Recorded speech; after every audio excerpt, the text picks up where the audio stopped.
वरदान कुछ नहीं चाहिए, आप मेरे जन्म जन्म के पति हैं।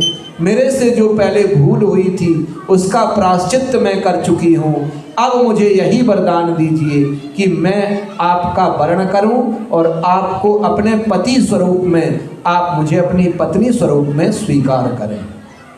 भगवान भोलेनाथ तथास्तु कह करके वरदान देते हैं और उसी समय महाराजा पर्वतराज हिमालय और उनके सैनिक वहाँ पर उपस्थित हो जाते हैं।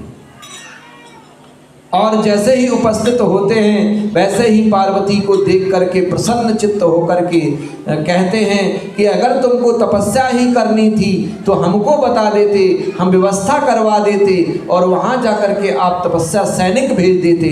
तब माँ पार्वती कहती हैं कि मैंने आपको इसलिए नहीं बताया कि पिता आप मेरी मर्जी के खिलाफ भगवान विष्णु से मेरा विवाह करवाने की चेष्टा कर रहे थे, जबकि मैंने अपना पति बचपन से ही भगवान भोलेनाथ को मान लिया था और आज प्रसन्न होकर के भोलेनाथ ने मेरी मनोकामना पूर्ण करी हुई है।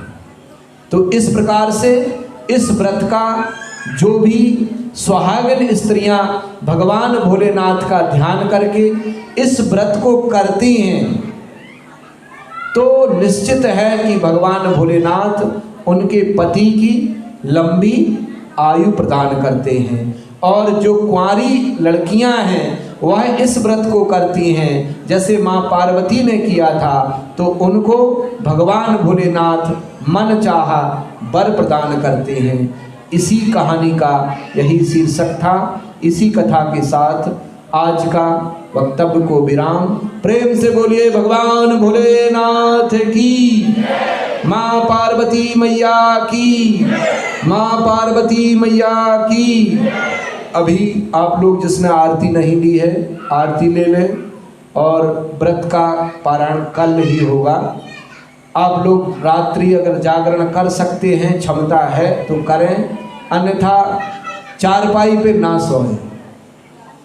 अगर नींद निद्रा आती है तो जमीन में बिस्तरा डाल करके कोशिश करें ना ही सोएं। अगर सोना है तो चारपाई वर्जन है। जितना आपके नियम हो सके उतना निर्वहन करना चाहिए, अर्थात आपकी क्षमता से बाहर है उसके लिए भोलेनाथ सब जानते हैं। धन्यवाद।